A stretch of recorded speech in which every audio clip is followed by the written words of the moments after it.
I'm embarrassed to be seen with you, she said when I asked to go to her work party. So I packed my bags while she was there alone. She returned to a quiet house and a note that said, "Problem solved. Now you'll never be seen with me again." Judging by the 50 voicemails she left crying, I guess she misses the embarrassment. Hey viewers, before we move on to the video, please make sure to subscribe to the channel and hit the like button if you want to see more stories like this. Thanks. The silk of the tie felt cool and smooth between my fingers. I focused on the simple, practiced motion. Over, under, through, pull, a small anchor in the pleasant buzz of the evening. From the bathroom I could hear Chloe humming, the sound punctuated by the clink of perfume bottles. "Can you believe this is the first gala since the merger?" she called out, her voice bright with excitement. "All the big wigs from the West Coast will be there. This is my shot, Mark, to really be seen." "They'd be idiots not to see you," I said, giving my knot a final tighten in the reflection of the hallway mirror. I looked fine. The navy suit was a few years old, but still fit well. I felt a familiar flicker of pride, not for me, but for her, for us. I'd picked up a bottle of her favorite Prosecco on the way home, and it was chilling in the fridge for a post-party debrief. I wandered into the bedroom doorway. She was a vision, a whirlwind of purposeful energy in a sharp black dress that meant business. She was scrutinizing her eyeliner in the vanity mirror, her focus absolute. "You know," I said, leaning against the doorframe, a smile in my voice, "Old Man Henderson actually complimented the new shelving unit today. Said the dovetail joints were a lost art. I think he almost smiled." Chloe didn't turn from the mirror. "That's nice, honey." "It is. It means he'll probably recommend me for that big library restoration job, the one I told you about." The humming had stopped. She was now applying a second coat of mascara, her movements precise and final. The air in the room felt different, charged with a silence that wasn't there before. I pushed off the door frame, a slight unease creeping into my gut. "All right," I said, clapping my hands together softly and ready to knock them dead. I turned and picked up my jacket from the bed, slipping one arm in. That's when she spoke. Her voice was different.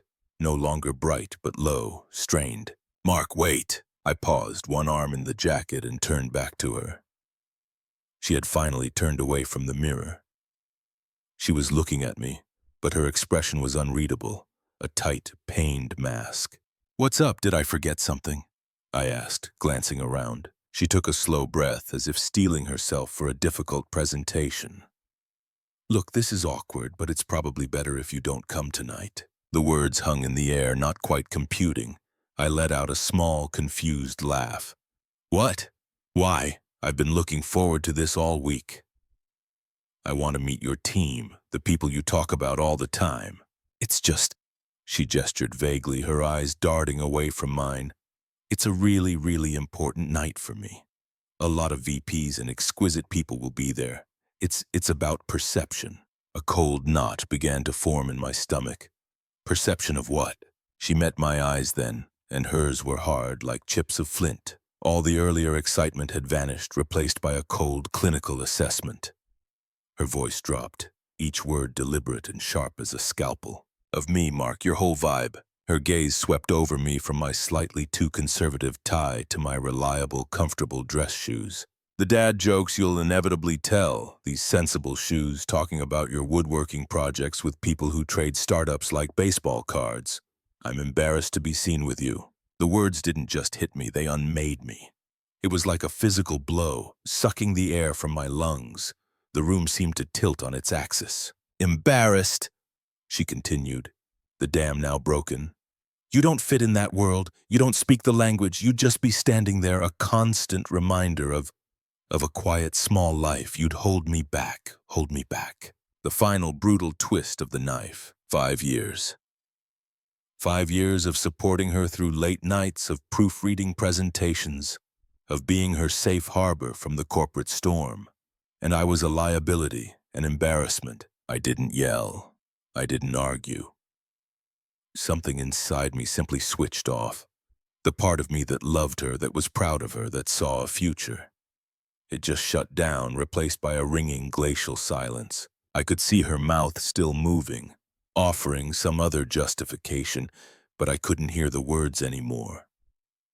All I could hear was the echo of my own respect for her shattering into a million icy fragments. Slowly, mechanically, I shrugged my jacket off my shoulder and let it fall back onto the bed.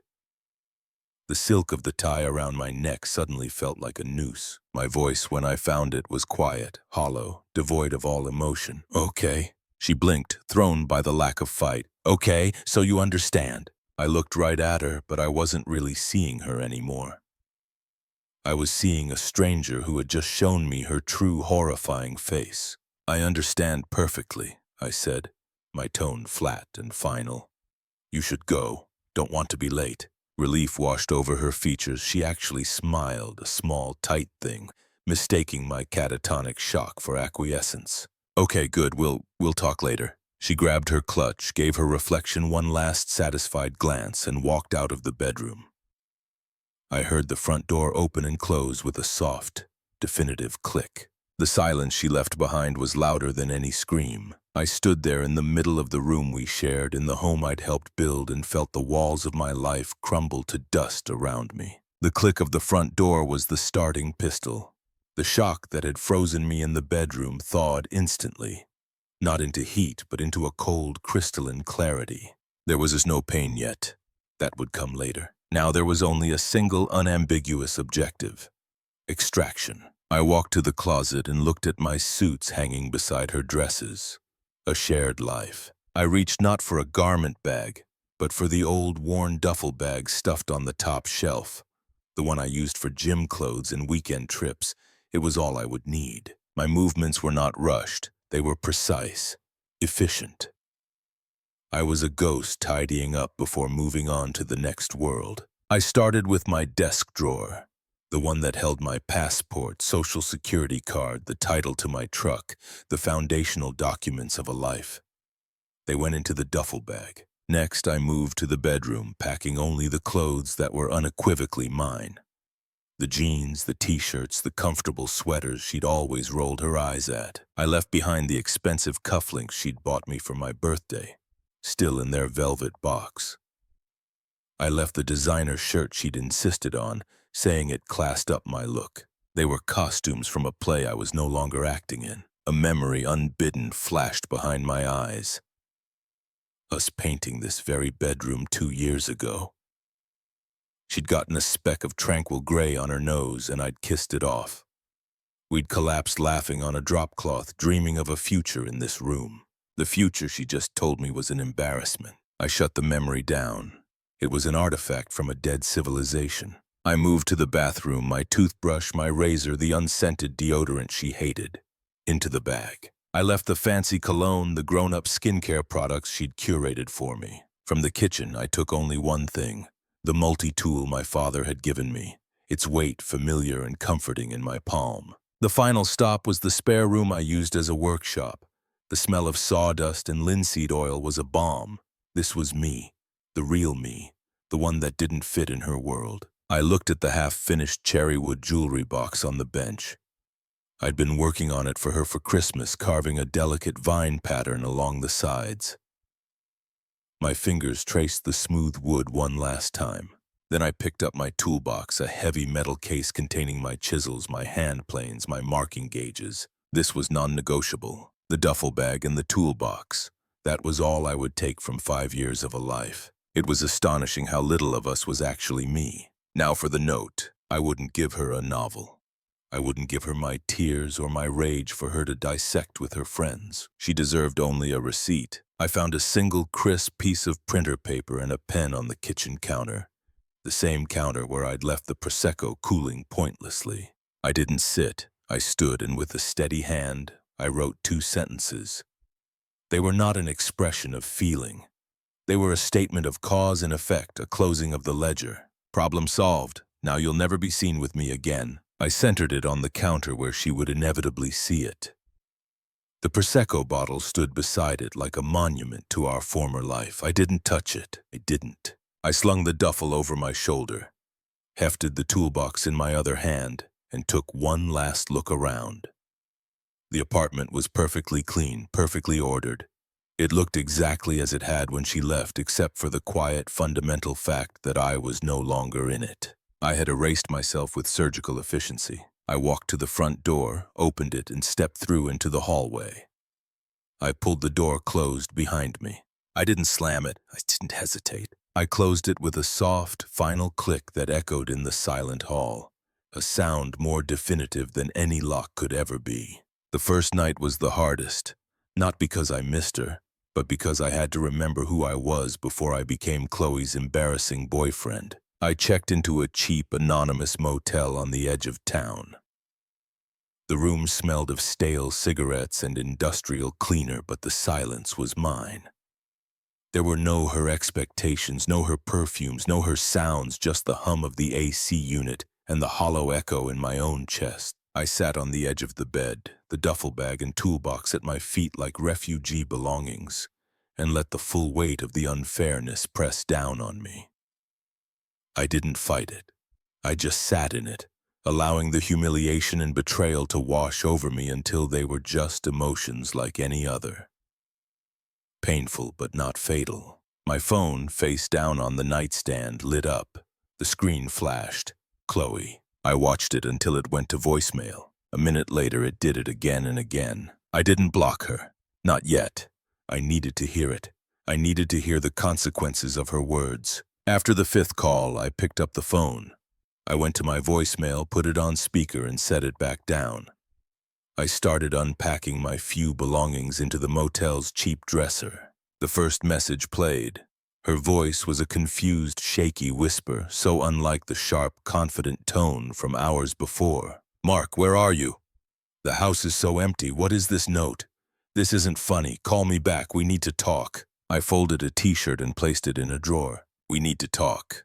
The classic opener for her to explain why her feelings were the only ones that mattered. I deleted the message. The next one came 20 minutes later. The confusion had curdled into anger. "So you're just going to ghost me after 5 years? That's so immature. You're proving my point. You can't handle a strong woman. You need to come back and face this like an adult." I almost smiled. The irony was perfect. She discards me like a piece of outdated furniture, and my refusal to engage is my failure to be an adult. I was being the most adult I'd ever been. I deleted it. The calls kept coming, but I stopped listening to them in real time. I let them pile up in a digital cairn of her own making. For the next week, I focused on the mechanics of survival. I found a month-to-month rental, a small studio apartment above a quiet garage. It was nothing fancy, but it had space for a workbench. I unblocked my old client list and started making calls. Old man Henderson was true to his word. The library restoration job was mine. I worked. I sanded old floors until my muscles ached and my mind was blank. I measured. I cut. I joined. The physicality of it was a purge. Each swing of the hammer drove her voice a little further from my head. One evening, after a long day at the library, I finally sat down in my new, sparse living room with a beer. The silence was no longer hollow. It was peaceful. I picked up my phone and scrolled to the voicemail list. 53 messages. I took a long swallow of beer and pressed play. They were a symphony of unraveling. "Mark, please." I saw the note. "Problem solved." "What does that mean?" "This is crazy. Just call me. My mom is asking where you are." "What am I supposed to tell her, that you had a tantrum and left? This is so humiliating." "Okay, fine. I was harsh. I was stressed, but you can't just disappear. We have a life together. Bills, a lease. You're being so irresponsible." Then the tone shifted again. The anger bled out, replaced by a creeping fear. "The apartment is so quiet. I hate it. I can't sleep. I went to that gala alone. It was awful. Everyone asked where you were. I felt so stupid." And then the one I knew was coming. The one mentioned in the title. Her voice was raw, broken, stripped of all its polished arrogance. It was the sound of pure panicked regret. A ragged sob, then a broken whisper. "Mark, please, I'm sorry. Okay, I didn't mean it. I was just stressed about work. Please, I can't be here alone. It's so quiet. I miss you. Just call me back, please. I sat there, the phone in my hand, the plea hanging in the air of my peaceful apartment. I felt nothing. No surge of victory, no twinge of sympathy. It was just data, evidence of a problem that was no longer mine to solve. Judging by the 50 voicemails she left crying, I thought, placing the phone back on the table. I guess she misses the embarrassment. Or maybe she just missed the audience for her drama, the reliable fixture in the background of her life that she never had to think about until it was gone. I selected all the voicemails and pressed delete. Then I went into my contacts, found Chloe, and with a calm, definitive press of my finger, I blocked her number. The silence in my apartment was perfect. It was no longer an absence. It was a presence. It was mine. 6 months is a long time when you're building something new. The dust from the old life had settled, and I'd used it to mix the mortar for the new one. My studio apartment was no longer sparse. It was a sanctuary filled with the scent of cedar and the quiet satisfaction of my own making. The library restoration was complete, featured in a local magazine, and new clients were seeking me out for custom pieces. I was no longer Mark, Chloe's embarrassment. I was Mark, the craftsman. I'd met Sarah at the library of all places. She was a graphic designer researching artisanal typography for a book project. We'd started talking about the grain of the oak paneling I'd restored and somehow ended up talking for 2 hours over coffee. She was sharp, funny, and her eyes lit up when I explained the joinery in a table I was building. She saw the art in it. She fit in my world perfectly. We were at The Grind, a coffee shop I now frequented, nestled in a warm wooden corner. I was telling her about the absurdity of my last client, a man who wanted a walnut desk inlaid with mother-of-pearl, but balked at the price of walnut. Sarah was laughing, her hand resting lightly on my forearm. The sound was easy, natural. It didn't have to compete for space. The bell on the door jingled. I didn't pay it any mind until I felt a presence hovering at the edge of our table. I looked up. It was Chloe. She looked diminished. Her sharp power dress had been replaced with a rumpled sweater and jeans. Her hair was pulled back in a simple ponytail, no intricate styling. There were shadows under her eyes that no amount of concealer could hide. She looked tired, human. "Mark, hi," she said, her voice tentative, almost meek. I didn't stand. I simply nodded, my expression neutral. "Chloe." Sarah glanced between us, her expression curious but not threatened. She sensed the shift in the air. "Can we talk for a minute, please?" Chloe's eyes were pleading, desperate. I didn't look at Sarah for permission. I just gave her a small, reassuring smile before turning my gaze back to Chloe. I would not grant her the privacy of a separate conversation. That was a privilege for people who mattered.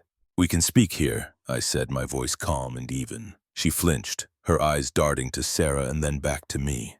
This wasn't the script she'd written. She'd expected a private, dramatic scene where she could perform her contrition.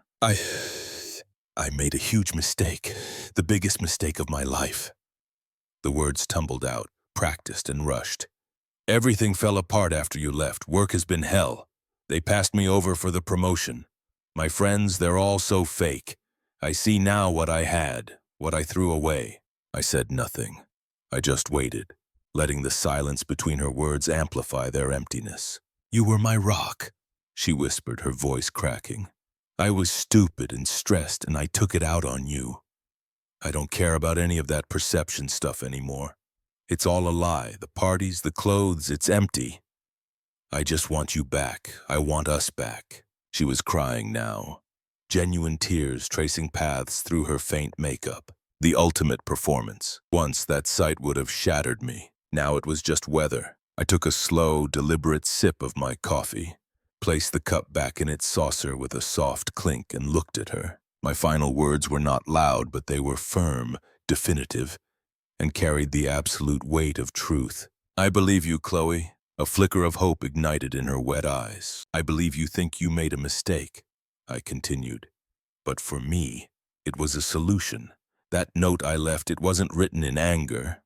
It was a statement of fact. You were right. I didn't fit in your world, and I realized sitting in that motel room that you never fit in mine. You were just a guest who overstayed her welcome. I gestured slightly, gracefully to Sarah, who was watching me with a quiet, profound understanding. This is my life now, I said, my voice softening not for Chloe but in genuine contentment.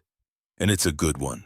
I hope you find what you're looking for, but you need to understand, you won't find it with me.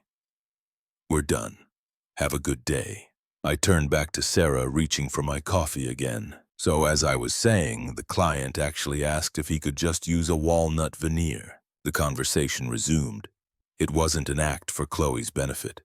It was a simple, powerful demonstration that her chapter in my life was not just closed, but the book had been archived. Out of the corner of my eye, I saw her stand there for a moment longer, utterly powerless.